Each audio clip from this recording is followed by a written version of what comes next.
काशीखंड कथासार अध्याय 8 अप्सरालोक, सूर्यलोक व इंद्रलोक वर्णन.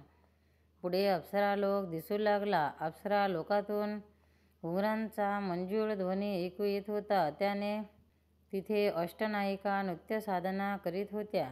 शिवशर्माने विष्णुदूतांना विचारले की हा कोणता लोक आहे? येथे सर्व लावण्यवती स्त्रिया कशासाठी एकत्र आल्या आहेत? विष्णुदूत शिवशर्मास म्हणाले, याला अप्सरालोक असे म्हणतात. समुद्र मंथनाच्या वेळी येथील सर्व मनमोहक अप्सरा प्रथम झाल्या. त्याने सौंदर्य अनुपम अलौकिक असते. या अप्सरालोकात रंभा, उर्वशी, मेनका, तिलोत्तमा अशा एकापेक्षा एक लावण्यवती अप्सरा आहेत. त्या तरुणीच असतात. त्यांना वार्धव्य व मरण नाही. या अप्सरांना देवांगना असेही म्हणतात. नाव आहे.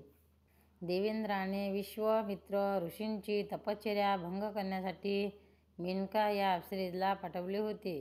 तिच्या तारुण्यावर मोहित होऊन विश्वामित्र तपश्चर्येतून उठले होते.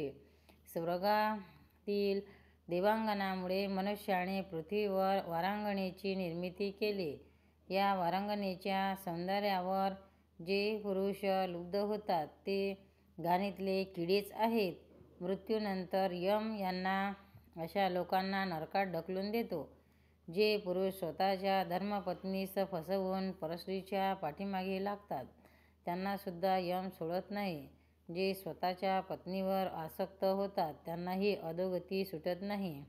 स्त्री ही नाना प्रकारे पुरुषाला आपल्या नांदी लावते व शेवटी आसक्तीने त्याचा अधःपतन करते. विष्णुदूत पुढे सांगू लागले, स्त्री जरी विरक्त असली तरी साधकाने तिची संगत करू नये. अग्नीच्या संगतीने तूप जसे पातळ होते त्याप्रमाणे स्त्रीच्या संगतीने पुरुषाच्या मनात कामविकार उपलब्ध होतो.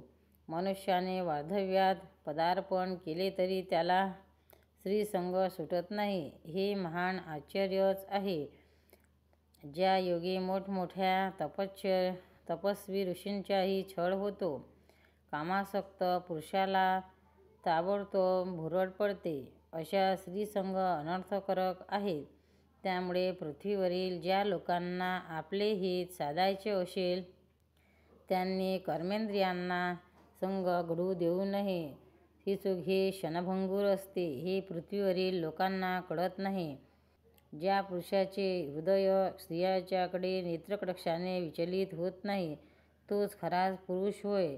प्रत्येक पुरुषाच्या मनात स्त्रीबद्दल प्रेम असते. तेच प्रेम जर भगवंताच्या चरणकमलाशी अर्पण केले तर प्रत्येक पुरुषाचा उद्धार होईल यात काहीही शंका नाही. पुढे सूर्यलोक दिसला. शिवशर्म्यास विष्णुदत्तांनी सूर्याची महती सांगितली. हा सूर्यदेव सर्वांना प्रकाश देतो. अंधकाराचा नाश करून टाकतो. या सूर्यदेवतेस 7 अश्वांचा दिव्य रथ असून त्याच्या सारथीचे नाव अरुण आहे. सूर्यदेवताची कृपादृष्टी प्राप्त करायची असेल तर प्रत्येक मनुष्याने गायत्री मंत्राचा जप केला पाहिजे. व्रतबंध झाल्यानंतर गायत्री मंत्राच्या जपास सुरुवात करावी. संध्या करावी. त्यामुळे मनुष्याची ज्ञाननाडी सुरू होते.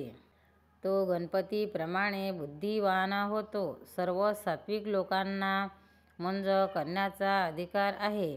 पण मुंज झाल्यानंतर सात्विक आहार, विचार, आचार, उच्चार याचे कटाक्षाने पालन करायला पाहिजे. मनुष्य जेव्हा पृथ्वीवर येतो तेव्हा त्याचा नामकरण विधी मोठ्या प्रमाणात साजरा केला जातो. त्यानंतर एकदम विवाह होईपर्यंत तो असंस्कारितच राहतो. त्यामुळे सर्व सात्विक लोकांनी आपल्या मुलाची मुंज करावी. हा एक पवित्र संस्कार आहे. जो बालक मुंज झाल्यानंतर आयुष्यभर सत्कर्म करेल व ब्रह्मचर्याचे पालन करेल तोच खरा बटू होय, असे शास्त्र सांगते. गायत्री मंत्राचा जप केल्यामुळे 24 देवदेवता संतुष्ट होतात.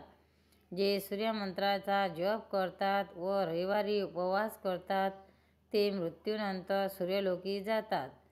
त्यानंतर इंद्राची अमरपुरी दिसू लागली. ती अमरपुरी पाहून शिवशर्मा आश्चर्यचकित झाला. त्याचे डोळे दिपून गेले. विष्णुदूत शिवशर्मास म्हणाले, येथे 33 कोटी देवदेवतांचा राजा देवेंद्र उर्फ इंद्र राज्य करतो. देवेंद्र हा कश्यप ऋषी व अदिती यांचा सुपुत्र आहे. त्याच्या लाडक्या राणीचे नाव शची आहे. देवेंद्र राजाचा राजा असून सुद्धा स्त्रीलंपट असल्यामुळे पृथ्वीवरील लोक त्याला मान देत नाहीत. त्याला गौतम ऋषींनी एकदा शाप दिला होता. त्यामुळे त्याच्या स्वर्गास 1000 भुके पडली होती. या देवेंद्राचे वाहन ऐरावत आहे. त्याच्या सभेत देवर्षी नारद मुनी, राजर्षी, अनेक देवदेवता व लावण्यवती अप्सरा असतात. इंद्राला अनेक राक्षसांनी स्वर्गातून पळवून लावले होते. इंद्र सभेत गंधर्व वेगवेगळ्या रागामध्ये गायन साधना करत असतात. या अमरपुरीच्या पूर्वेस मंगळा होती, पश्चिमेस ब्रह्मपुरी, दक्षिणेस ज्योतिष्मती, उत्तरेस दधिपुरी, आग्नेय दिशेस तेजावती, नैऋत्य यक्षपुरी, ईशान्येस यशोवती, वायव्येस गंधर्वपुरी आहे. जो भक्त काशी येथे सत्पत्नीक 100 यज्ञ करेल, 1000 लोकांना अन्नदान करेल, आयुष्यभर अनेक पुण्यकर्म करेल, त्याला इंद्रपद लाभते. ज्याला 14 मन्वंतराचे एवढे दीर्घायुष्य असते, 1000 मस्तके व 2000 करकमळ असे त्याचे दिव्य रूप आहे. आता पुढे आपणास अग्निपुरी लागेल. शंकर पार्वती पते हर हर महादेव. भक्तांनो, व्हिडिओ आवडल्यास व्हिडिओला लाईक करा, शेअर करा, सबस्क्राईब करा. तसेच बाजूला असलेल्या बेलवर क्लिक करा, म्हणजे याच्या पुढील सर्व व्हिडिओ तुम्हाला सर्वात आधी मिळत जातील. जय श्री कृष्ण.